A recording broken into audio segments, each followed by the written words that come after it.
আসসালামু আলাইকুম প্রিয় দর্শক।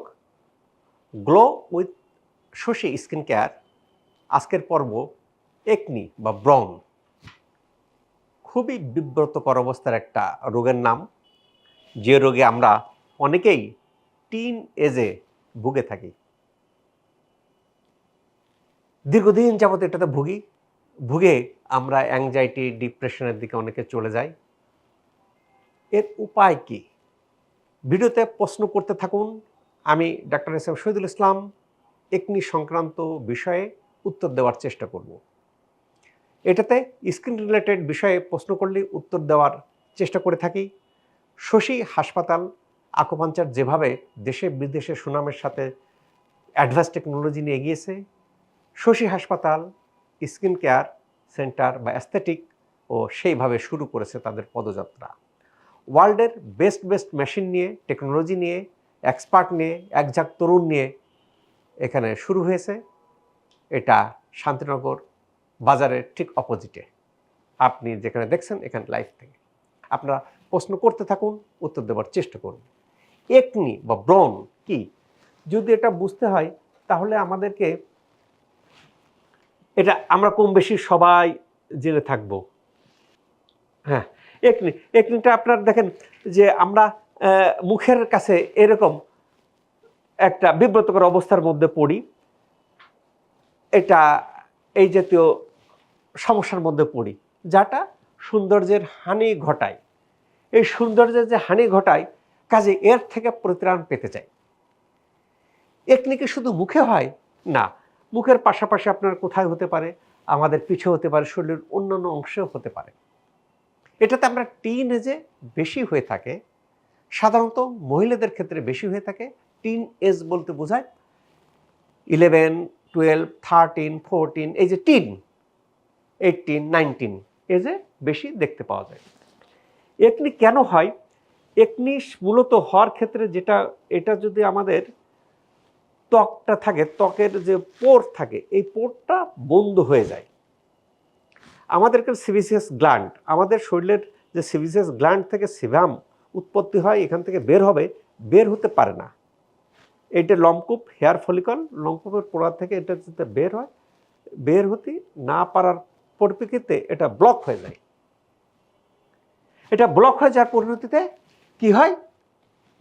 ফুসকুড়ি মতো বের হয়, গোটা মতো বের হয়, একে আমরা একনি বলে থাকি। এখন যদি দেখা যায় কি যে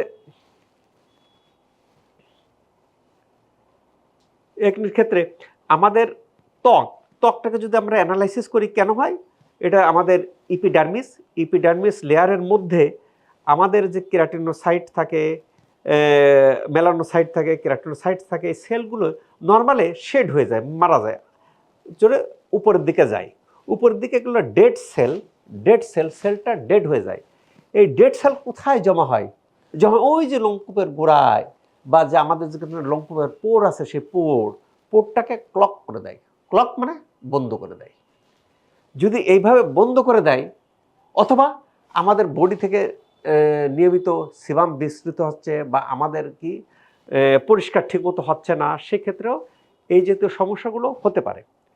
হলে কি হয়, এখানে লোমকূপের গোড়াটা, এখান থেকে আমরা যেটা দেখতে পাচ্ছি যে ইক্রিন গ্ল্যান্ড, সেবেসিয়াস গ্ল্যান্ড থেকে যেটা বের হয়, এটা যদি বন্ধ হয়ে গেলেই ত্বকের মধ্যে একটা গোটা আকার ধারণ করে। একে আমরা ব্রণ বলে থাকি বা একনি বলে থাকি। এটা সাধারণত আপনার white head, black head, pimples, nodular হতে পারে, আপনার সিস্ট হতে পারে। নোডুলার কি দেখবেন কি যে একনি হয়েছে, এর সাথে ইনফ্লামেশন হয়েছে, নুডুল বড় আকার ধারণ করছে। এর সাথে কি হয়েছে, যেমন এটাতে কিন্তু যে বড় আকার ধারণ করছে, ইনফ্লামেশন আছে, এটাতে কিন্তু নুডুল বড় আকার ধারণ করছে। যদি দেখা যায় কি যে এইটার মধ্যে তরল পদার্থ থাকে, সিস্ট থাকে, এটাও হতে পারে। কাজে এটা এক একজনের ক্ষেত্রে এক এক রকম হতে পারে। এই ক্ষেত্রে যে মূল সমস্যা হলো আমাদের যেখান থেকে সেবাম বের হয় তার উপরে ক্লগ হয়ে যায়, বন্ধ হয়ে যাওয়া চলতে পারে না। এখানে বন্ধ হওয়ার পেছনে অনেকগুলো কারণ, ফ্যাক্টর, দের মধ্যে হরমোন, আমাদের হরমোন, টিনেজে সাধারণত হরমোন ব্যালেন্স করতে অসুবিধা হয়, তখন এই জাতীয় সমস্যা দেখা দেয়। পাশাপাশি আমাদের লাইফস্টাইল মডিফিকেশন যদি ঠিকমতো না হয় তাহলেও এই সমস্যাগুলো দেখা দিতে পারে। এখন এই জাতীয় যে একনি হলো, এখন একনি থেকে বের হব কিভাবে? অনেকের প্রশ্ন থাকলে প্রশ্ন করতে পারেন যে, যেমন একজন খুব ভালো প্রশ্ন করছেন, ব্রণ কি সারা জীবন বহন করতে হয় নাকি এটা ভালো হয়? পরিষ্কার মেসেজ হচ্ছে ব্রণ ভালো হয়, যদি সঠিক চিকিৎসা নিতে পারি ব্রণ ভালো হয়। কাজে আপনার প্রশ্নের উত্তর পাওয়া গেল। আরেকজন প্রশ্ন করছেন যে স্যার ব্রণ কত প্রকার, কি কি?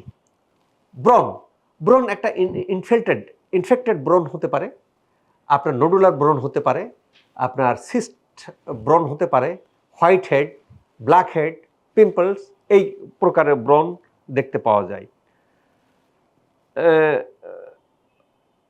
অনেকে মনে করেন যে স্যার আমার ব্রণ হয়েছে তার কারণে অয়েন্টমেন্ট বা ক্রিম শুধু মলম দিয়ে কি ব্রণ ভালো করা সম্ভব? খুব ভ্যালিড প্রশ্ন। ব্রণ যদি ইনফেক্টেড থাকে তাহলে শুধু ক্রিম বা অয়েন্টমেন্ট দিয়ে ভালো করা সম্ভব না।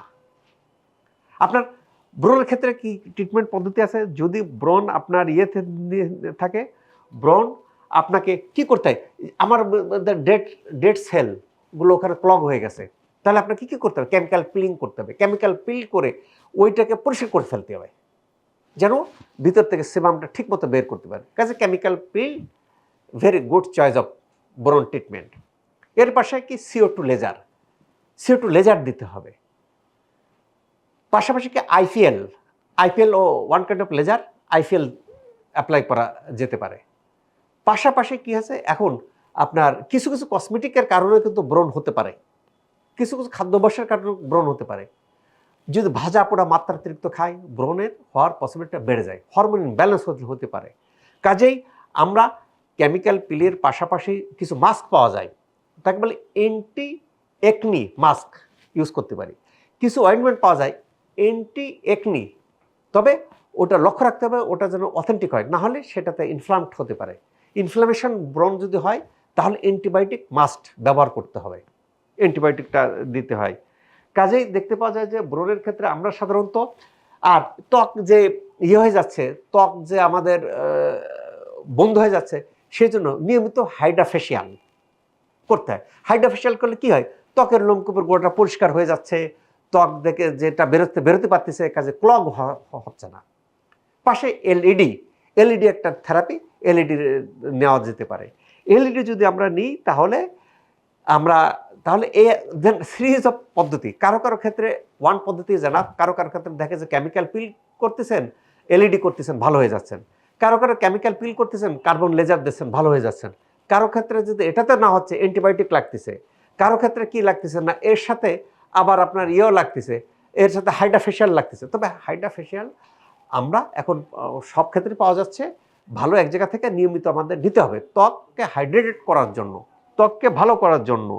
এই সিস্টেমগুলো আমরা নিতে পারি। পাশাপাশি আপনাদের কি দেখতে পাওয়া যায় যে আপনার আমার ত্বক যখন এটাতে কেমিক্যাল পিল করার পরে এটা ছুটে গেল, তখন দেখবো কি যে এটা অটোমেটিক ভালো হয়ে যাচ্ছে। আমার এখানে গত পরশুদিনকে একজন আসছিল ইনফেক্টেড হলে সাধারণত অ্যান্টিবায়োটিক দিতে হয়। আমাদের এখানে কি করলাম, আমরা কেমিক্যাল পিল দিলাম, কেমিক্যাল পিলেই তারপর দিনকে আসে শুকিয়ে গেছে। কাজেই আবার দেখা যায় কি যে একনির পর একনি স্ক্যার দেখা দিচ্ছে, সেই ক্ষেত্রে মাইক্রো নিডলিং, পিআরপি অর্থাৎ মেসোথেরাপি ভেরি গুড কাজ করে, ভেরি সুন্দর কাজ করে। আর শুধু পিআরপিতেও অনেকের ক্ষেত্রে কাজ করে। কাজেই এতগুলি পদ্ধতি যদি আমরা নিই, দেখা যাবে যে আপনার আগে স্কিনটাকে অ্যানালাইসিস করতে হবে, আপনার কারণটা কি, আপনাকে white head, black head, pimples, infected, না আপনার সিস্টিক, না নোডুলার, এইটা দেখার পরবর্তী স্টেজে আপনার একটা আর্টিফিশিয়াল ইন্টেলিজেন্স যুক্ত অ্যানালাইসিস দিয়ে ত্বক অ্যানালাইসিস করতে হবে। করার পর দেন আপনারটা থেকে পিআরপিতেই হবে, না পিআরপির সাথে মাইক্রো নিডলিং দিতে হবে, এই মেসোথেরাপি দিতে হবে, না আইপিএল দিতে হবে, না কার্বন লেজার দিতে হবে, না কেমিক্যাল পিল দিতে হবে, না হাইড্রাফেশিয়াল দিতে হবে, এই সিরিজ, না মাস্ক, একনি ক্রিম দিতে হবে, অ্যান্টি একনি মাস্ক ইউজ করতে হবে, এতগুলির সমন্বয়ে দেখবা একনি ব্রণ থেকে পুরোপুরি ভালো থাকা সম্ভব, পুরোপুরি ভালো হওয়া সম্ভব। এবং একনি করার পরে যে স্ক্যার থাকছে সেটাও আমরা মেসোথেরাপি দিলে এখান থেকে দাগ টাগ সব দূর হয়ে যায়। কাজেই যাদের এই জাতীয় সমস্যা রয়েছে, একনি ব্রণ, তারা সঠিক স্থানে সঠিক চিকিৎসা নিলে এখান থেকে বেরিয়ে আসা সম্ভব। কাজেই যিনি একটা প্রশ্ন করেছেন যে ব্রণ বা কালো দাগ দূর করার উপায় কি, ভালো চিকিৎসা পাবো কোথায়? হ্যাঁ ভাই, ব্রণের চিকিৎসা তো বলেই দিলাম।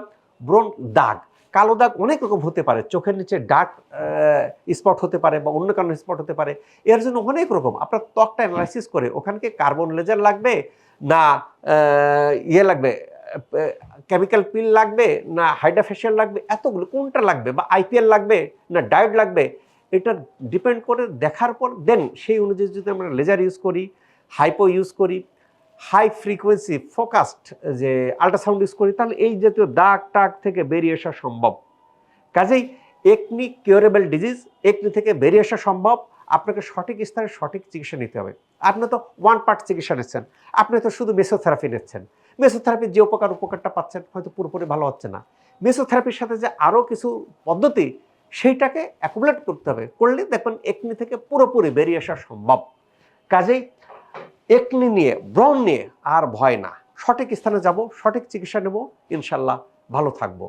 যার যে প্রশ্ন আছে প্রশ্ন করতে থাকুন, আমি যদি এই টাইমে উত্তর নাও দিতে পারি, পরবর্তীতে আমি উত্তর দেওয়ার চেষ্টা করব।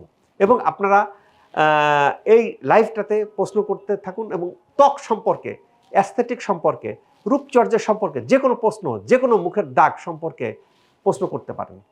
আল্লাহ তাআলা আমাদেরকে এই যে তো ত্বকের সজীবতা ফিরিয়ে আনুক, আমরা দাগমুক্ত ত্বক পাই, এই প্রত্যাশা রেখে আমি শেষ করছি। ডাক্তার শহীদুল ইসলাম।